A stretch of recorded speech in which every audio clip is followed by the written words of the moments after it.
Welcome to Future Prospects. I am excited. I always say that, so you better get used to it. I've been waiting for this interview for quite a while because these two students were wrapping up school, but now they're here to share with you their wonderful business that they have created. My first two segments are going to be introducing the beautiful Genevieve Sovereigns, who has built Guelph Box. So with no further ado, I'm going to introduce to you Genevieve Sovereigns. Hi, Genevieve. Hi, Joy. Thanks so much for having me today. Oh, it is my pleasure, hon. This has been a long-awaited interview, right? Sure has. So we talked a little bit off camera. You are a student of UBC. How is that feeling that you've just wrapped up now all those exams and stuff? I must say, it feels very good to have a couple semesters under my belt and excited to return there in the fall. Awesome, my love. So how did we meet? Do you remember how we met? How we got in touch? You're throwing me there. I actually think my uncle had a mutual friend with you who heard that you were looking for young students who had started businesses or done something in their community for International Women's Day, and he connected me through there. And I remember you called me while I was in my dorm room and at UBC, and then I think that's kind of where things started, and we chatted a little bit there and then have continued to stay in touch until now. All righty, hon. Well, the young lady's name was Michelle Taras. And Michelle knows your family. And she sent me this message. I want to hold up the show on this, but I'm going to say it really, really quickly, is that she sent me this beautiful message stating, you got to have her on the show. And I said, okay. And there we are. So, my love, I know about you, but can you tell our beautiful viewers who you are, what you're all about? And let's just share your beautiful self. Thank you. So as Joy introduced me, I am Genevieve and I am 18.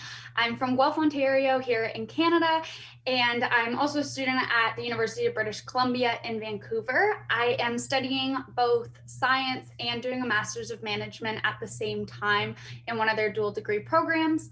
And one of the main things that I would say has kind of formed me is growing up in a really large family. So I'm one of 4 kids, as well as have a almost 2-year-old niece who's living at home with us throughout COVID. And so used to the busy household and ongoing stuff.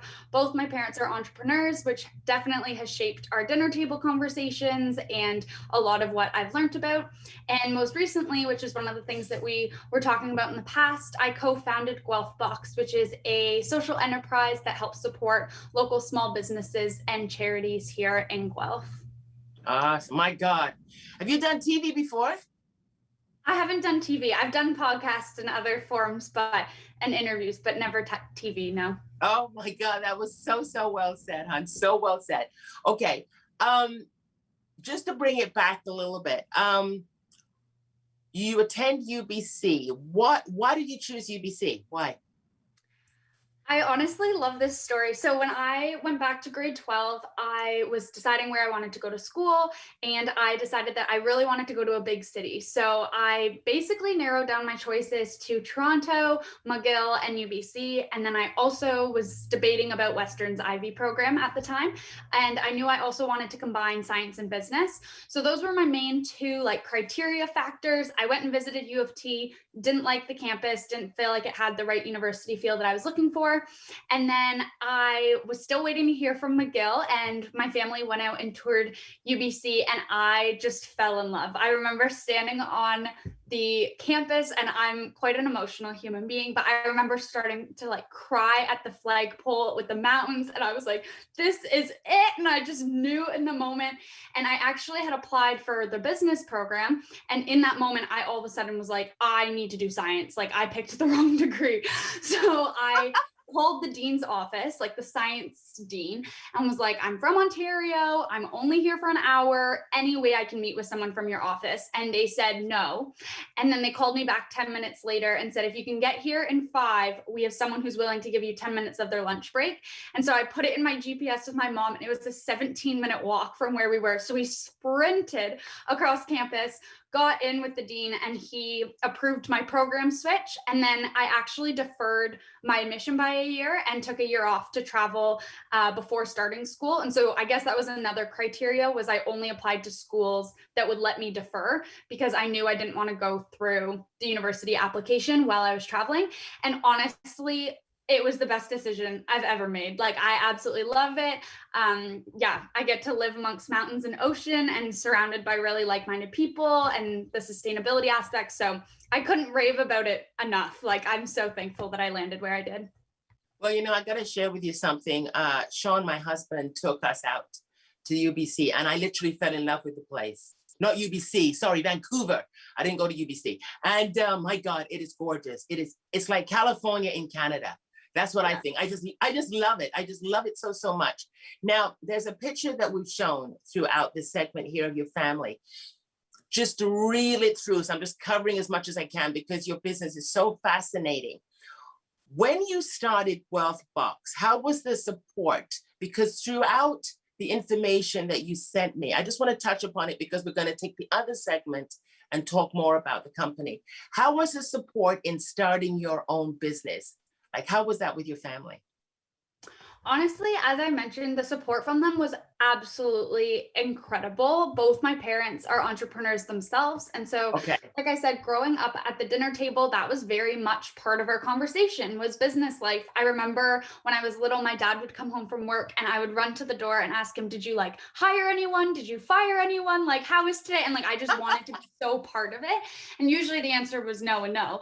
But I like growing up, that was just so in my DNA was starting little companies, and I would run lemonade stands and I made jam and marmalade so I could raise money to go skydiving, and just all like my whole childhood, I feel like kind of has pointed towards the moment where I actually started something slightly larger than just your corner store idea on the side of the road. And so their support has been tremendous. Honestly, every single one of them has played a part in one way or another, whether that was through supporting me like emotionally and just cheering me on, bringing us food on our busy packing days, offering their ideas and support. One of my sisters actually does a lot of our marketing for us now. So she's been really heavily involved and one of the Awesome. like key members of our Guelph Box team. And so, yeah, honestly, I would not have done it without them, and their support just means so much to me. Beautiful, beautiful.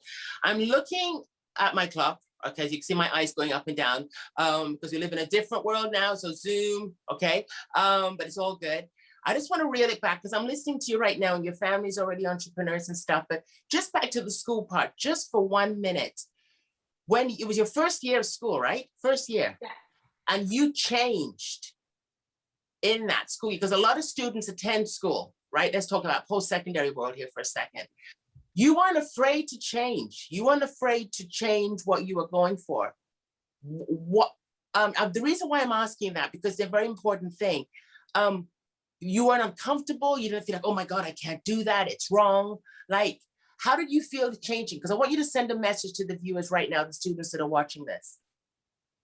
For me, I would say I knew like in my gut that I was at the right school but wrong program. And I honestly don't really know how else to explain it other than I just had a moment of like, oh shoot, this is so right yet so wrong at the same time. And every other school I'd applied to science. So this was the one that I hadn't, and I don't know why I didn't. And I would say in that moment, I just knew that what I wanted was more important than any fear I had of that change. And so I think I hit that point where I knew this is where I want to go to school, and therefore I need to be in the right program. And so making that phone call to the dean is not something I would ever do if I didn't have that moment of this is more important than anything that stands in my way. And I would say even now, I have friends who are switching programs having done a full year of school. And I think for me, I was lucky enough to switch ahead of time in that I don't have to redo any schooling to make that switch. So it wasn't like I was going backwards, but I don't think you ever go backwards when you make these changes. And I remember talking to some of my friends recently about this and saying like, you're still learning and you've been educated in a lot of them going from arts to science or engineering to science. And I think it just contributes to you as a human that like, don't be afraid to change paths and switch. And I think it just goes into being a lifelong learner. To me, it wasn't about the title of degree, but I knew I wanted to be in school. I wanted a formal education. And for me, the way I wanted to express that was through science. But I know if I was in business, I probably would have found my way to science. Yet at the same time, it would have been just as beneficial to creating me into who I was meant to be. Listening to you right now, you're not fearless. You're not scared of anything, are you? I think I'm scared of some things, but I Yeah, would just I no, wouldn't say I'm because fearless.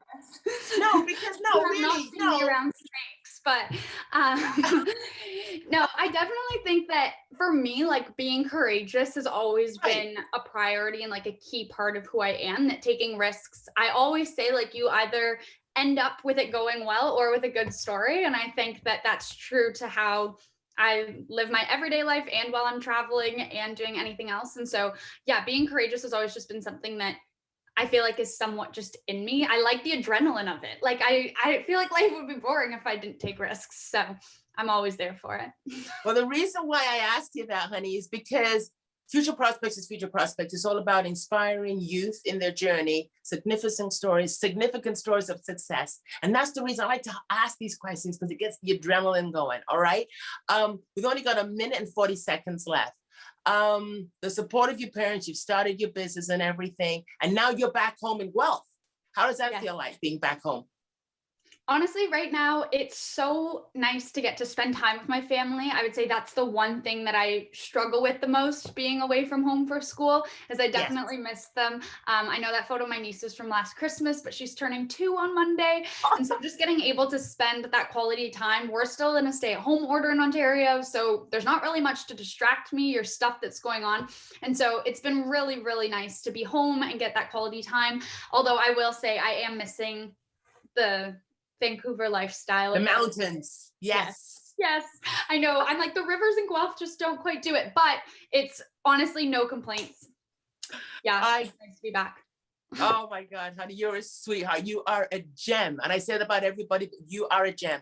On that note, we're going to go to break. We're going to come back with Genevieve Sovereigns, creator of Guelph Box. We'll be right back, guys.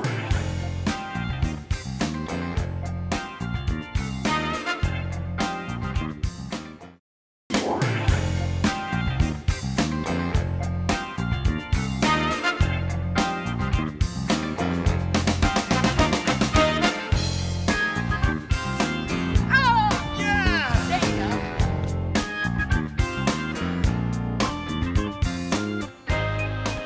Welcome back to Future Prospects with Genevieve Sovereigns, co-founder of Guelph Box. My love, that first segment was awesome. It was phenomenal. I asked you some questions about being fearless. And you know something? You answered it awesome because your excitement, your passion for what you do comes across the screen. And that's what Future Prospects is all about, sweetie. So this second segment, my love, is all about your company, Guelph Box. So I'd like you to share with us, how did it all come about? You tell your story, sweetie. I love telling this story because I think it speaks a lot to you don't need to have it all figured out before you get going. So, Good. if I back up a little bit to last March, I was actually traveling on a year off. I was in France at the time when all of COVID hit. And I remember like the NBA shut down and then the MLB shut down, all the sports leagues, of course. And so Yes. I knew it was time to come home because the world was shutting down. And I was flying home. And then my co founder, Josh, was actually coming back from Ottawa. He goes to school at Carleton. And I had a layover in Montreal for about 8 hours that day. And he called me and he was like, hey, did you hear on the radio, if you're over 70, you're not allowed to leave your house? And to me, this was crazy. I've been living in a town of like 1,100 people in Western France. COVID was not a thing. And I thought my parents were overreacting, telling me I had to come home. And so he said immediately, we need to do something to help. What about a grocery delivery service? Or we can offer a way that we can get them fresh food. And immediately I was like, sure, I have nothing going on. I had come home 6 weeks early from what I'd originally planned, literally on 24-hour notice. And so we started playing around and we actually built a website while I was on that layover. And it was not called Guelph Box. It was a completely different model. And I got home and we'd been talking to our family about it. And I think his sister said, hey, why don't you do all local? And then my mom said, why are you doing groceries? Just make it a box. And so throughout just these conversations, 36 hours later, we launched a website. We got picked up by local news and the rest is honestly history. We say all the time that we are designing the plane as we're flying it. It was a crazy start and definitely wouldn't have been possible had we not come home almost ready for opportunity and ready to see what was next. I think we looked around us and saw a need and filled it. And the timing was really immaculate, to be honest. It was right as stuff was closing down. And so we got some local vendors on board and we said, we're going to launch and see how it goes. And it has been an incredible journey, just full of community support and love ever since. You know, it blows my mind with it when I'm listening to you, and we've already shared it throughout our pre-interview when you were talking with me, but it's that it covers many things. It helps people living at home, right? And it also brings in community business, right? So you're helping them showcase what they do. You also give back, I believe 5% of your proceeds goes back, right? Also too, it is so unique, and you developed it within COVID times. Like this is my message to you for all the time, is that the most unique ideas come out of stress or pressure or where you got nothing to do. Wouldn't you agree? Absolutely. Yeah. I was actually saying that today. They were doing a follow-up story to that original news story earlier this morning. And she had asked, like, would this have come about if it weren't for the pandemic? And honestly, I don't think it would have. Like, it was the circumstances, there was a need that needed to be filled. And also we had time on our hands and wanted to help. And that's really what got us going. So Wow, hon. I love the way you open it up. You don't have to know everything, in your own words. Like, as an entrepreneur, why? Can you just talk about that just for 1 minute? Why? Why don't you have to know everything? Or your chickens have to line up in the same row? What's the saying? Your ducks in a row, I think. Okay, ducks, quack, quack. Chickens Okay. yeah. Chickens, geese, whatever you choose. Honestly, I think the truth is you're never actually gonna know anything, like everything. You'll know some Right. things. But I think if you wait until you know everything, you're never going to do anything because you'll never know everything. And so for us, that was just, we knew a lot less than some people know when they start businesses, but I don't think it's realistic to think that you'll ever know everything you need to know to get started. And I think being flexible and adaptable in those moments was really what has kept us going and innovative, and people are still buying from us over a year later. And I think having that flexibility mindset right off the start and that coachability, like we were very intentional about finding mentors and business coaches and people to surround us and learn from, because we realized we didn't know half the stuff we needed to know. And when we didn't know, we would ask for help. And honestly, if we hadn't, I don't think that we would still be here. And so Yeah. I guess that's to say, like, just get going and be coachable, because no one knows everything, but a lot of people know stuff and they're willing to share. So that All right. I just can't be more thankful for people to share with us. Awesome, honey. We got 8 minutes left, and I want to catch everything because I know you got some products there, but I want to ask you this quick thing really, really fast. Mentors, 1 minute. Why are mentors so important? Mentors, honestly, I would say mentors are important in life. Like, if you don't have a business, this can still be applicable to you, and definitely something that I've grown up really prioritizing in my own life. But for me, it's because we are young. We haven't lived as much as, yes, we have a lot of experience for our age. There are Right. people who know way more than us. And so just hearing their guidance in terms of ideas, but also just having someone to sit with you and say, yes, that is normal, or yes, that's happened to me as well, is immensely encouraging. And it's on, especially those days that you feel like giving up, having that mentor call you and say, hey, I've been exactly where you're at, keep going. That is honestly has been the hugest thing for us, and just to learn from too. That's awesome, honey. You got a picture there. We're showing all these different pictures that are coming up as we're talking. Volunteers, like you got those beautiful people there volunteering. So you include them into which a portion goes back to it. So volunteers support you throughout wealth. Like, can you elaborate on that for me? Absolutely. So the first week, actually, we started, we thought that we were going to sell like 10 boxes. And so I was in quarantine from coming home internationally. Josh was convinced he was going to deliver, and we sold just under 100. And so he quickly realized that he was not going to be able to deliver them on his own. And we had a real estate agent from Guelph actually call us and offer up his team in order to deliver the boxes. And it was at that moment that we said, well, we can't pocket the delivery fee that we had incorporated into the box price. And so immediately immediately Josh and I were like, well, let's donate it to charity. And it happened to be 5% of the box price at the time. And then every week we had people call and volunteer. And we were like, wow, this is amazing. And then we switched once people went back to work and stuff like that, people weren't around as much. And so we switched to a paid driver system, but with the option to volunteer to continue that community engagement. It gives people a great chance to get out of the house in a safe way. That's right. Back. And so we still give 5% of all of our proceeds to charity. And then in addition, we now have a paid delivery fee, or you can pick up your box. And so if we have delivery drivers, we give back that delivery fee. So the photo there was actually some delivery drivers from a local nonprofit and came and donated their time so that they were able to get the 5% in addition to the delivery fee back to their charity, which is just great because it just ripples the impact that the boxes have.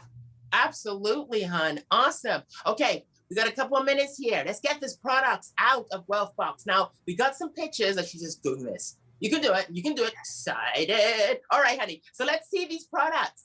Okay, we're gonna show some pictures, but you did a Mother's Day beautiful box. But I know you got some tangible ones there. So what are in these boxes, honey? Like, you got the pictures, but if you can hold up anything that you have there. For sure. So just a couple like product highlights from our Mother's Day box. Typically, we have a mix of food items and non-food items, perishable and non-perishable. And so, for example, we had this counter spray from a local company called The Scented Market in each of the Mother's Day boxes. It also came with a bar of rose petal soap. And then you got some, I'm going to see if I can tell that, some fresh scones from a local bakery, which are so yummy. I'm like so excited about them. Hold on. I got to do this. I got to do this for Ron because him and I always have a little bit of battle. Okay, Ron is our cameraman producer. Okay, how do you say scones? I say scones. But how do you say? What do you say? I would say scones. Scones. Thank you. All right, continue. I just had to get that in. I just had to.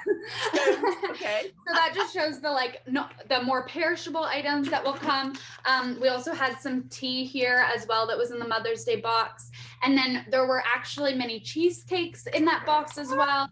And a fresh bouquet of flowers that were locally grown. So that was a really great combination of products for Mother's Day. And then again, 5% went back to a women's mental health charity here in town that runs fitness groups for women who want to get out of the house. So Genevieve, I've got to ask you something here now. So you and Josh, he attends school. Okay, what is he taking in Carleton real fast? What is he studying? He's doing finance mostly. Yeah. So it blows my mind. He picks up the phone, he calls you in France and tells you, let's get this business going. Boom. 1 year later, you built this business. Like, hello, holy cow, this is phenomenal, hon.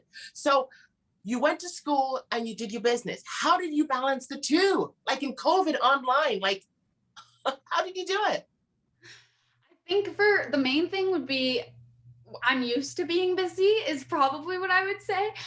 It's definitely a skill that I've developed over the years. During high school, was very involved in a lot of different activities and volunteer opportunities that to me, it was no large stretch, I would say, in order to transition to doing school and the business. It definitely required some segmentation of time management for sure, and delegating tasks. We've always been pretty good from the start of making sure that we're playing to our strengths. So Josh does a lot of the finance work. I'll do a lot of the admin and box building kind of work. And so that really helps for sure, because it doesn't really feel like work, to be honest. And so I'd be able to do school all day. And then usually in front of a Raptors game, I'd be answering emails and going back and forth with people. So I honestly loved it. And I would say it's the same as kind of having a part-time job throughout university. However, for us, it's even more flexible because we can do it whenever we want. And then when we actually went back, so first semester we were in Guelph doing that. And then when we moved away to school for second semester, we had a great local bakery called Sweet Temptations. And they sort of took over all of the delivery day logistics for us, which was a huge blessing. The sweetest ladies, and so that we were able to continue while we weren't here. So we did all the organization from afar, and then they were able to do the stuff that needed to be in person. But at the end of the day, I think it was the priority and realizing that I almost feel like I have a responsibility to do it in a way that I don't know if that sounds kind of weird. No, it doesn't. just No? because of the like good that it's doing in the community and just how much I'm learning as well. It was something that Right. I really prioritized in my life and continue to prioritize. And I think that's the difference. If you want to do it, you can do it. You just have to find the time for it. But yeah, we definitely figured it out, and it helps having a partner. I'll give you that one too. Oh, yes. Yes, yes, yes, yes. Oh, definitely. I would agree with that one. We got 1 minute, my love, 1 minute left. And I gotta let you go, but I know we're gonna see more of you. We're gonna promote more of your stuff with different initiatives that you and I are gonna work on, and you don't know that yet. One word of wisdom I'd like you to leave with our viewers, sweetheart, from Genevieve Sovereign's Wealth Box.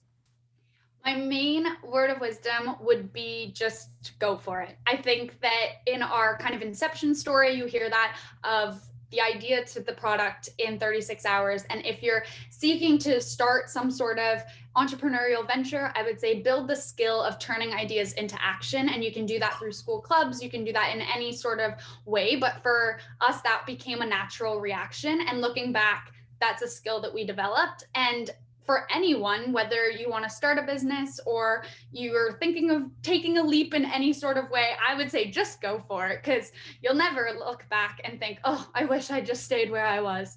But you might end up looking back very, very thankful that you took the leap of faith. Thank you, Genevieve. All your information is going to be in the credits. It's going to be amazing. You are phenomenal. Thank you so much, honey. Thank you. Thank you. You're welcome. Bye.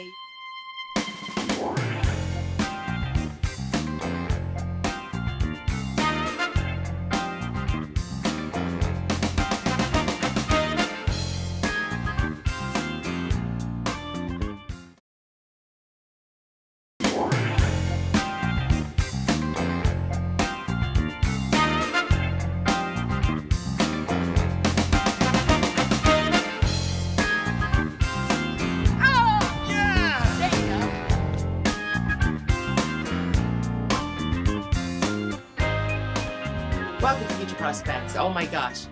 Now I'm introducing to you my second guest. Her name is Paige Bain, and the founder of Simply Scrunches. And I'm so, so proud to have her here. Her story came to me again by Michelle Taras. And Michelle says, you gotta have her on.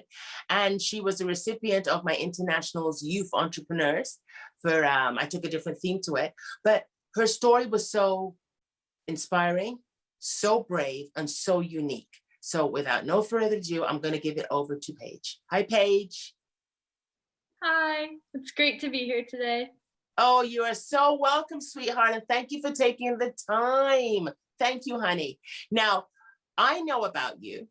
I know about all the beautiful things that you have done and you're still doing, but I want you to share with the viewers who you are. If you introduce yourself, please.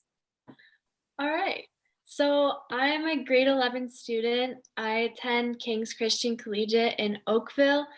And in my grade 9 year, I decided to start up a little business. And there were kind of lots of things that led me to that moment. Lots of life lessons I've learned through horseback riding, such as like perseverance, discipline, and trust, kind of trusting yourself to take a leap. And I've also always been a really like artistic person. I love art and kind of craft. So it was really interesting for me. I kind of started out like learning how to make scrunchies as a craft for myself. And then I moved on to my friends. And then my friends are like, this is amazing. You should like make a business out of this. So then I went through the steps to get registered. And that's my little business, kind of started up there.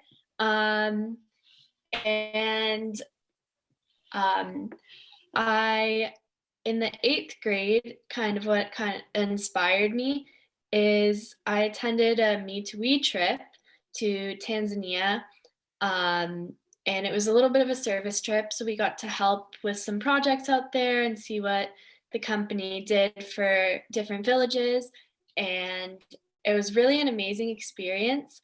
So my main motivator to start my business was my mom told me, the first $100 I make shall match a donation of $100 to a charity of my choice. So I was like, oh, this is great. I'll choose Me to We and I'll donate something. You can choose like the location that you wanted to donate to.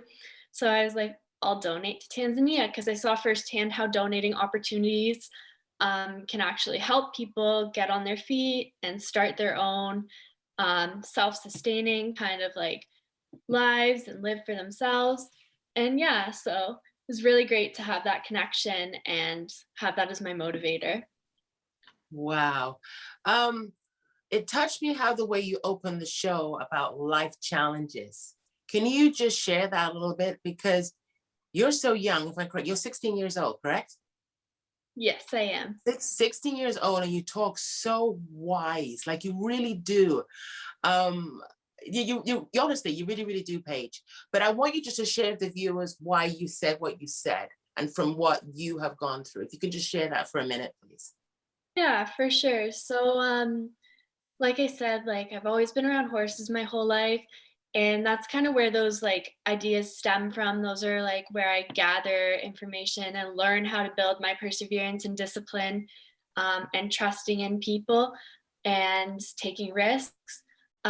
Because throughout, it's been, I think, this is maybe my 11th or 12th year riding horses. So I've been Right. riding them since before I can remember. Um, you're always going to get something different with each new horse that you ride. You always get something different. So you have to really learn to persevere and kind of learn to work with the horse, build trust. And that takes a certain level of discipline. So that's just developed as a byproduct of dealing with the horses. And yeah. Wow. And now you shared a picture with me, part of one of your pictures. You're also an artist too. You, right? So when Yeah, did you I love start? How- Um, again, I've been drawing since I was little. I've always loved to do arts and crafts. I used to always do Wow. them at my grandparents' house.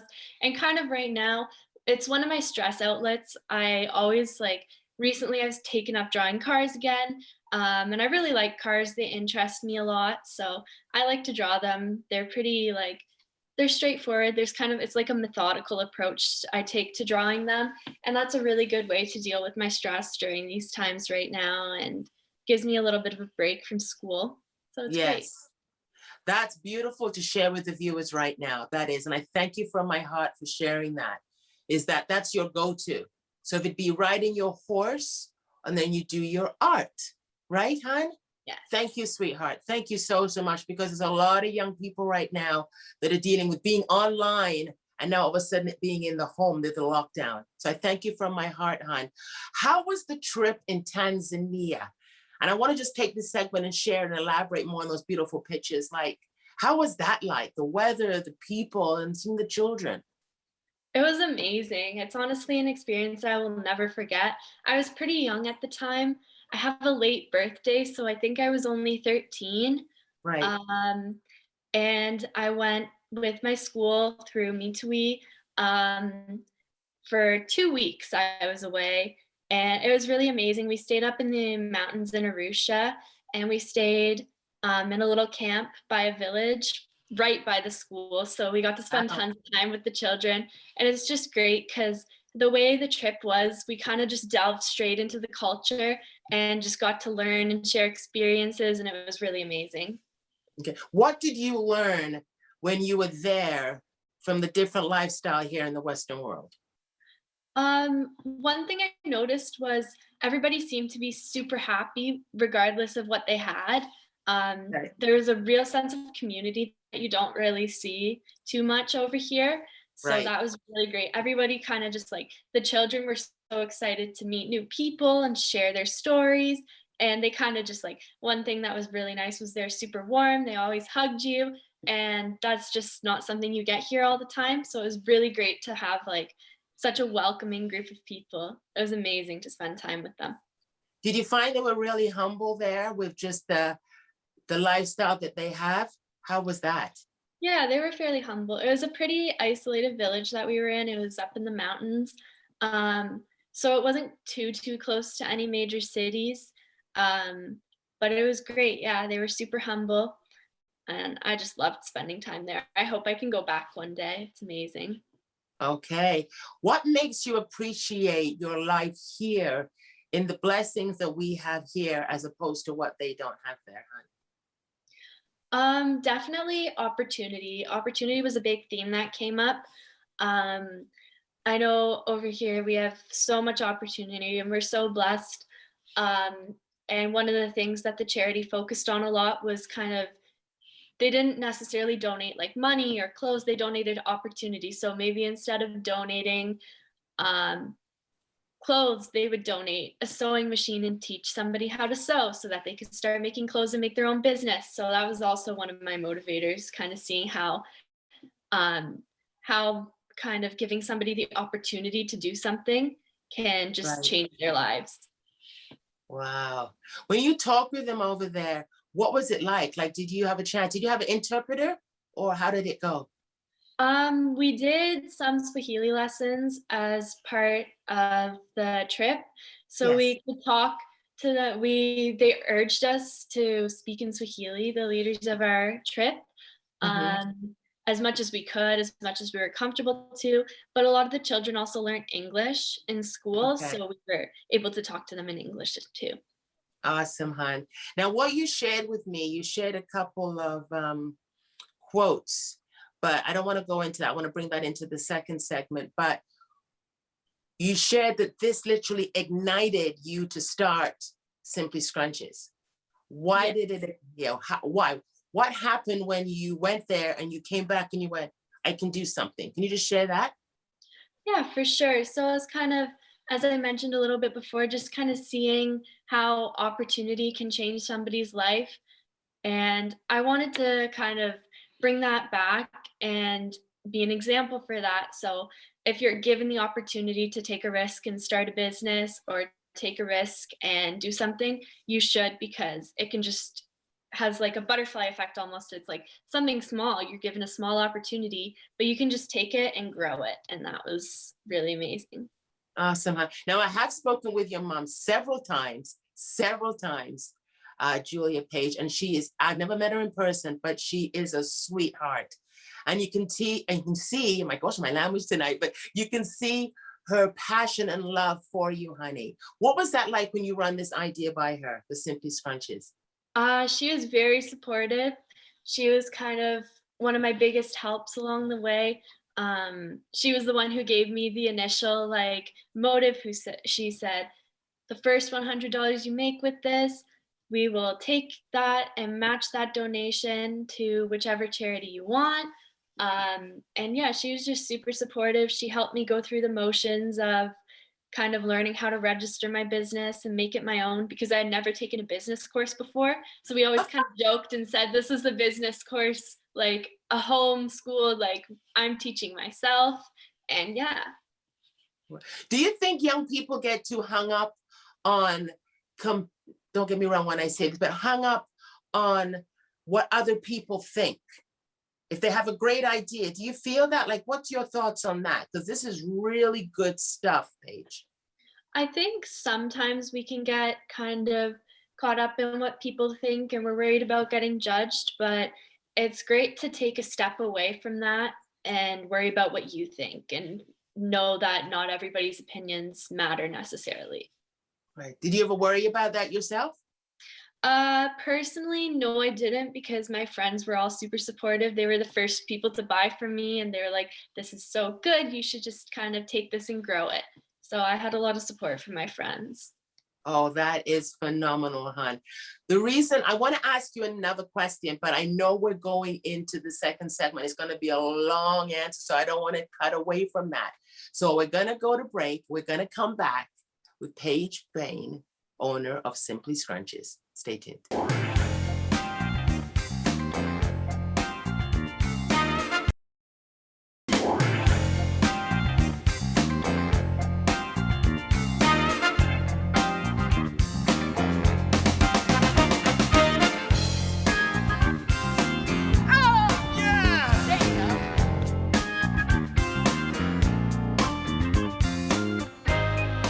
Welcome back to Future Prospects with Paige Bain, founder of Simply Scrunches. Honey, that first segment rocked. Loved your storytelling. Phenomenal, phenomenal, sweetie. We've got the segment right now that I want to embrace your company, Simply Scrunches. So who came up with the name? Like, where did that name come from?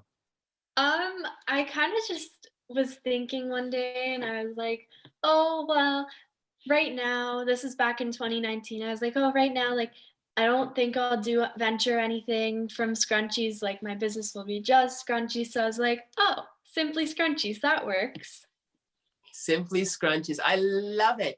Now we got some pictures of them here. Now you make them yourself, correct? Yes, I do sew them myself. Okay. So how long does it take you to put these beautiful scrunchies together?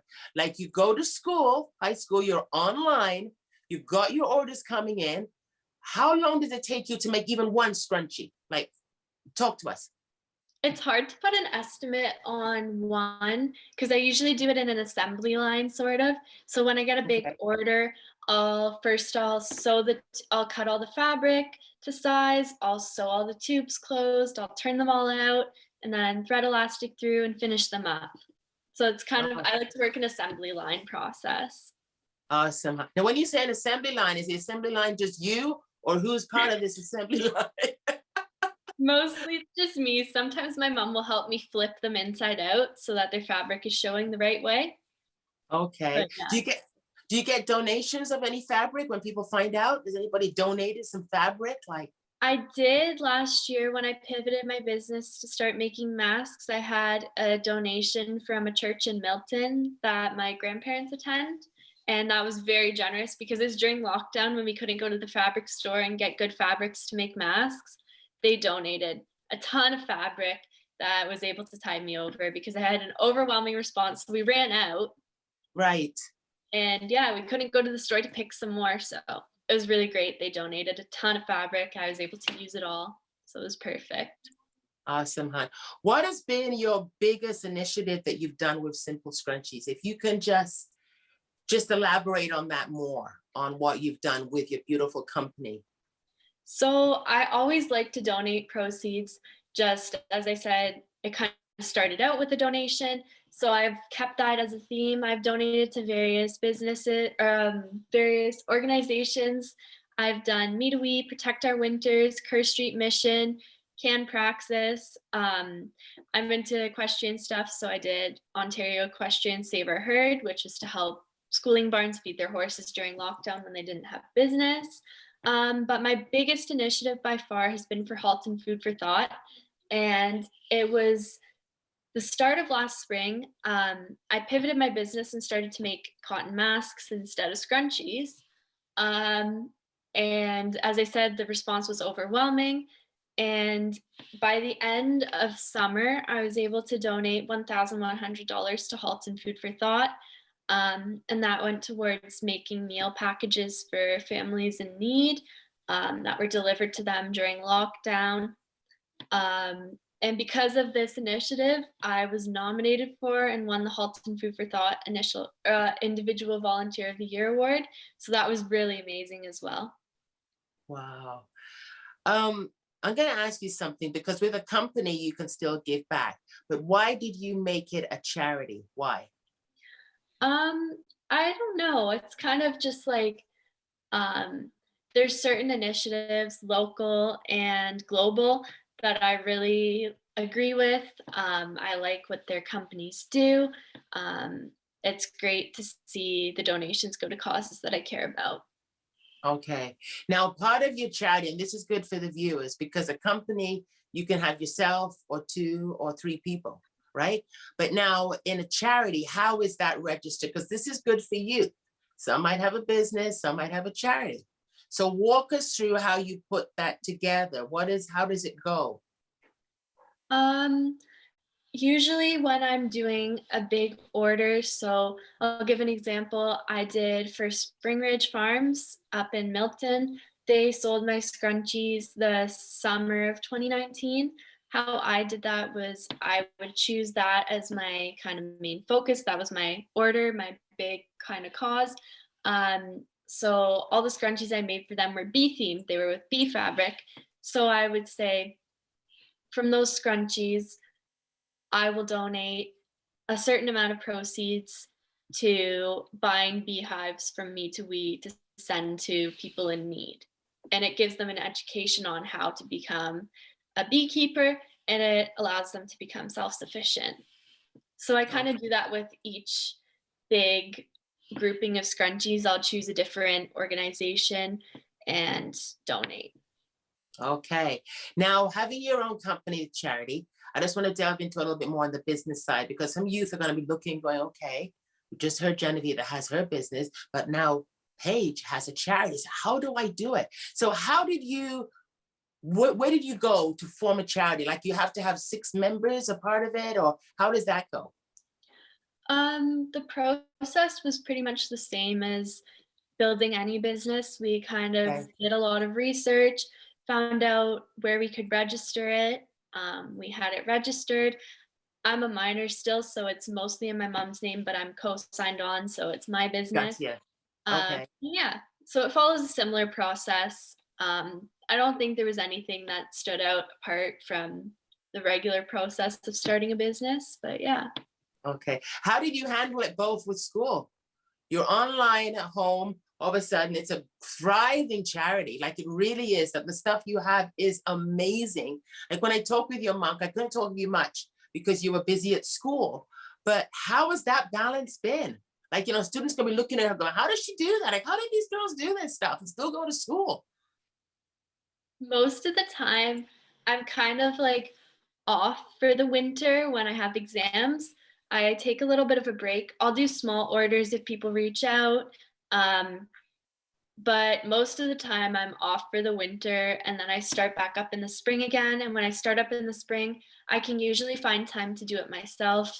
Like Genevieve said, it's a lot of time management and just figuring out where you can fit in, like a little sewing here, a little packaging there. Um, but I'm really usually full on in the summer. When I Mhm. have tons of time, I can just spend a lot of time working on my business. Okay. Now summer's just around the corner. Oh, no more rain. But oh my God. What are your plans? What is your plans rolling out with Simply Scrunches? What's your goals? I will definitely continue to make masks and sell those. They were super successful. And I think any proceeds I get from masks, I'll continue to donate to Halton Food for Thought. Just stick with that theme. Um, I have a friend who owns an equestrian business, and I know Mm, she's at a lot of the shows this summer. And last summer, the end of last summer, she was able to sell some black and white scrunchies for me through her business. So I'll probably continue to make those. And yeah, okay. How about reach Canada out to Day? Sorry? Canada Day. Um, I haven't thought that far ahead yet, but yeah, I usually like to do like some little theme things. Yes, that would be really, really good, hon.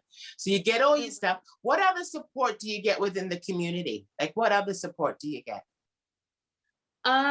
Just lots of neighbors, lots of people in my community are repeat customers. They love the product, they order, recommend me to other people, and yeah, it's just great. Okay. Who put your Instagram page together, Paige? That's all me. That's all you. So how has that been? Because it's really, really cool. How has that been with followers and with feedback? Like how has that been? It's been really good. Initially, it was hard to get some followers. I kind of just followed a bunch of small businesses that were local that I kind of liked what they were doing. I followed charities. And then as my business started to like kind of roll on and take hold, I started to gain some followers. I had connections. I had to work to make a lot of my connections. I had to reach out to people not knowing whether they wanted the product or not. Um, but yeah, a lot of building on it was just reaching out to different small businesses and saying, I have this product. I'm happy to sell it. I like to donate. You can take a cut of the product if you'd like. I'm happy to talk and deal with um, you and kind of make plans. And I'm glad to switch up plans and I vary for everybody. I like to just do what works best for whoever I'm dealing with at the moment. And yeah, kind of an example would be one summer I was in Muskoka and on Lake Rosso, they have a little pop-up shop and it's all these little storage containers. So I was like, oh, this might be a great place for traffic and business. So I reached out to a ton of shops and I was like, this is what I have to offer. And I heard back from a few of them and they were like, we love that you're willing to take risks and reach out. We'll sell your product for you. So I got a lot of traffic that way as well. Oh my God. The reason why I asked this question, and you girls are doing a phenomenal job, because there's a lot of youth that are coming out of the woodworks. I don't know if COVID's making them think more, think outside of the box, not afraid. This is great information. Why is it important to follow your heart? Because when I read your email, you were very, very passionate about, there was a quote that you mentioned about Gandhi. Do you remember the one that you put? Can you say that to me and then elaborate on that? Because you gave 2 or 3, like they were really, really touching. Yeah, for sure. So the quote from Gandhi was, "You must be the change you wish to see in the world." And it's a pretty popular quote, but I love it. It really resonates with me. Just because not a ton of not a ton of youths I've not seen a ton that start small businesses like this. And I don't know a ton of people my age who have little business endeavors. But I think it's important to kind of teach yourself and take those risks.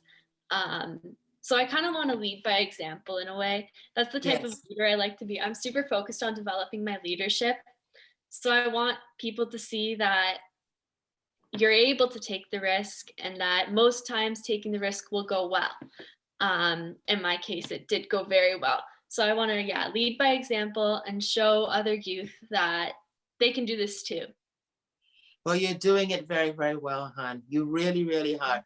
Who's your most powerful mentor in your life? Because you are truly a beautiful person. Thank you. You're welcome. I have quite a few. I kind of just like to take lessons from each person I meet. I know my riding coach, she's really she pushes me, and I admire that she's able to push me to take risks that I might be afraid to take. I've had some teachers.